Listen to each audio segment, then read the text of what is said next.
Morning friends, myself Rajiv Kumar, Quads and Excelsior in Pearlvine।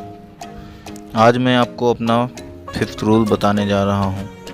मैंने जो अपने लिए रूल बनाए हैं उस रूल में मैंने ये बताया है कि हमारे लिए मीटिंग क्यों ज़रूरी है।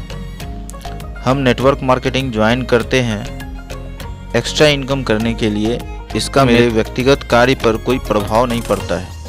हम लोग जो भी कार्य कर रहे हैं उसे करते हुए इसे किया जा सकता है अगर हमारे पास इस मार्केट की प्रॉपर जानकारी हो तो। प्रॉपर जानकारी होने के कारण सीमित समय में, क्योंकि 8 घंटे तो हम अपने प्रॉपर जॉब को देते हैं, उसके बाद 1 घंटे अगर हम ईमानदारी से इस सिस्टम को देते हैं तो 1 घंटे में कहीं भी सफल होने के लिए मुझे उसकी प्रॉपर जानकारी होनी चाहिए। प्रॉपर जानकारी होने पर ही हम अपने समय का सही सदुपयोग कर इस जगह सफल हो सकते हैं।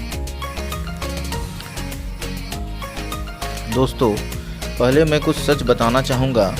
लोग अपने में इतने खोए होते हैं, अपने जानकारी की घमंड इतनी होती है कि नेटवर्क मार्केटिंग को तुच्छ समझते हैं। वे ये सोचते हैं कि जिसे कोई काम नहीं मिलता नेटवर्क मार्केटिंग करने लगता है। जो भी 3-4 साल नेटवर्क मार्केटिंग कर लिया ऐसे ही भाषण देने लगता है। उन्हें लोगों को फंसाने की कला आ जाती है, वे आसानी से लोगों को फंसा लेते हैं।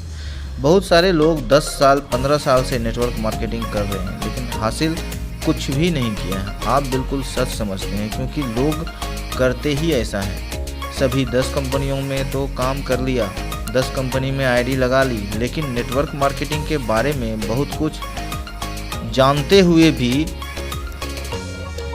लोग जो बताते हैं करते नहीं हैं। बहुत कुछ जान लेते हैं लेकिन सच्चाई ये है दोस्त कि वो जो कहते हैं सो करते नहीं हैं। वे हमेशा बोलते हैं कि आपका साथ दूंगा, देते नहीं हैं। झूठ नहीं बोलूँगा लेकिन ऐसा करते नहीं हैं। टीम बनाकर काम करूँगा लेकिन टीम बनाकर काम नहीं करते। लोग 10 कंपनी में आईडी लगाते हैं और ख़ुद को बहुत बड़ा नेटवर्कर समझते हैं, लेकिन आप एक सफल नेटवर्कर तब हैं जब आप जो बोलते हैं वही करते हैं। आपकी इज्जत तब होगी जब आप टीम को साथ लेकर चलेंगे। कहा जाता है अकेला चना भार नहीं फोड़ता। आप जब टीम में चलेंगे तो कारवां बनता जाएगा। ये सभी चीज़ें मीटिंग में मिलती है। आप मीटिंग में सीखते हैं किस तरह काम करना चाहिए, किस तरह लोगों के साथ टीम बनाना चाहिए, टीम को लेकर साथ कैसे चलना चाहिए। अकेले चलेंगे तो लोग जुड़ेंगे लेकिन आपकी रफ्तार धीमी होगी। भीड़ के साथ चलेंगे तो रफ्तार को कोई छू भी नहीं पाएगा। आपके पास 100 लोगों की टीम होती है लेकिन लीडर सिर्फ 5 लोगों के साथ काम करते हैं, 95 को छोड़ देते हैं। वे 95 क्या करेंगे? आप 95 के साथ क्या करते हैं? अगर आपकी टीम का एक भी व्यक्ति असफल होता है तो आप सफल लीडर नहीं हैं। जिस दिन आप ऐसा सोचने लगेंगे कि आपकी टीम ग्रो करने लगेगी, आप अपने टीम के जब 95 लोगों के बारे में सोचेंगे, 95 लोगों को तरक्की कराने की सोचेंगे, आप अपनी जानकारी को सही तरीके से इस्तेमाल करेंगे तो 5% की जगह 50% लोग आपके साथ होंगे।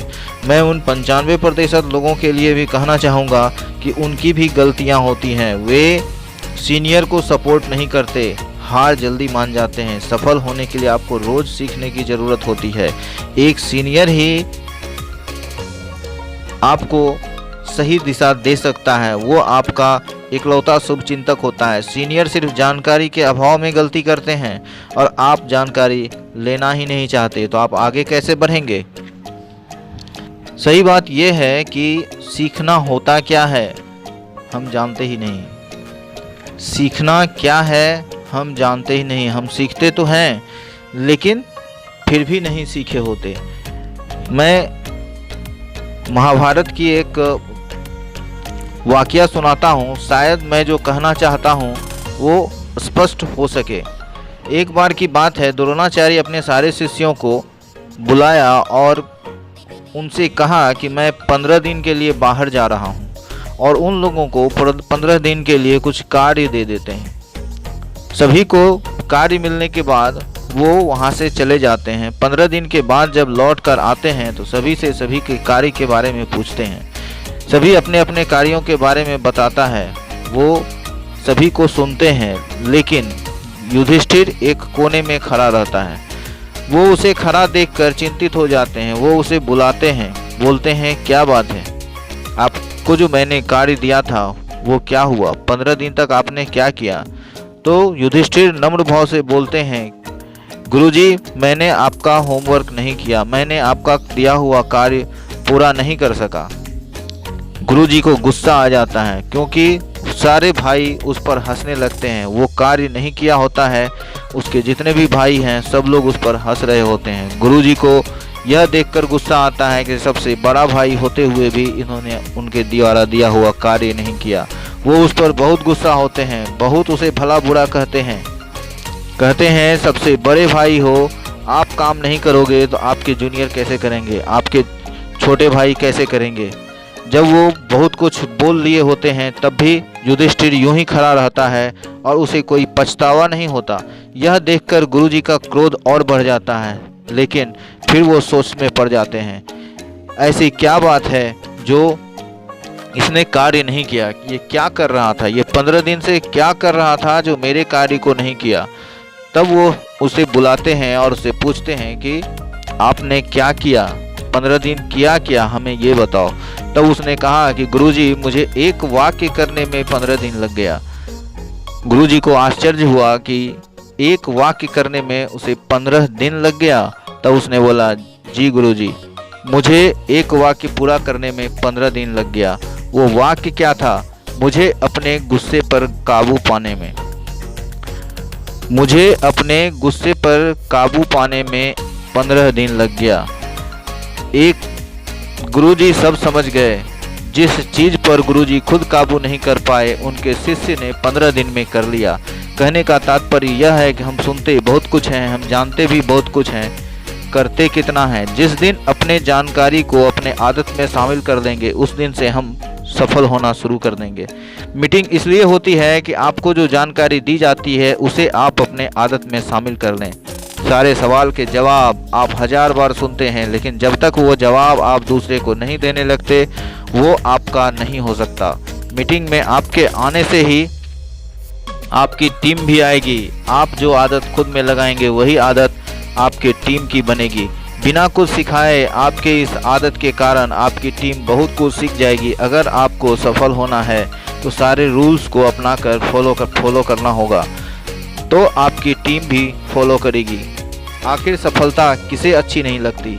हम किसी भी टीम में, किसी भी फर्म में काम करें, आप गौर करेंगे कि रोज़ आपको एक ही काम करना होता है। आप जिस भी काम को अच्छे तरीके से करते हैं वही काम आपको रोज़ करने के लिए दी जाती है और आप करते हैं और आपको पैसा मिलता है, आपकी इनकम होती है। उसी प्रकार यहाँ भी आपको रोज़ एक ही चीज़, एक ही प्लान दिया जाता है, क्योंकि आप प्लान अच्छे से दे पाएँ, लोगों को सही जानकारी दे पाएँ। आप अगर सीख भी गए तो आपको अपने टीम को सिखाने आना पड़ेगा। अगर नहीं करेंगे तो आपकी टीम वहीं पर रुक जाएगी। इसलिए मैं आशा करता हूँ कि फिजिकल मीटिंग वीक में एक बार ज़रूर करनी चाहिए और जब भी समय मिले तो जूम मीटिंग में भी शामिल होना चाहिए। धन्यवाद। रूल 6 के बारे में मैं नेक्स्ट वीडियो में बात करूँगा। तब तक के लिए नमस्कार। अगर आपको हमारा ये वीडियो अच्छा लगे तो लाइक एंड सब्सक्राइब जरूर करें। Thank you very much.